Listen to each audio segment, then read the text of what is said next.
में एक दफा एक बादशाह को एक कीमती और खूबसूरत कपड़ा तोहफा दिया गया। बादशाह ने अपने दर्जी को बुलाया और कहा कि इस कपड़े से मेरे लिए लिबास तैयार करो। उस दर्जी ने कपड़े की जांच की और फिर बादशाह का नाप लिया। बादशाह को कहा कि इससे आपका लिबास नहीं बन सकता, ये कपड़ा कम है, लिबास के लिए काफी नहीं। दूसरे दिन महल में किसी और दर्जी को बुलाया गया।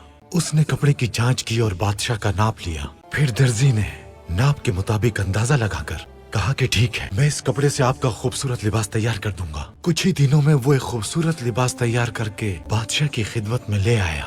इसी तरह कुछ अरसा गुजर गया।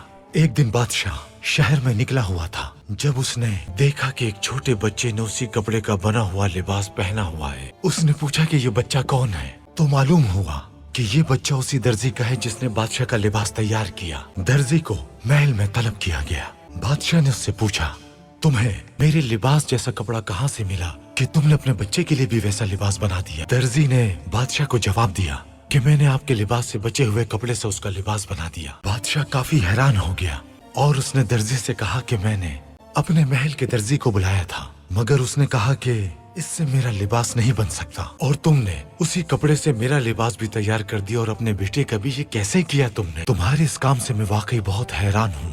दर्जी ने बादशाह की तरफ देखा और कहा कि दरअसल आपके दर्जी का बेटा मेरे बेटे से बड़ा है। अगर उसने कहा कि लिबास तैयार नहीं हो सकता तो उसके पीछे वजह यही होगी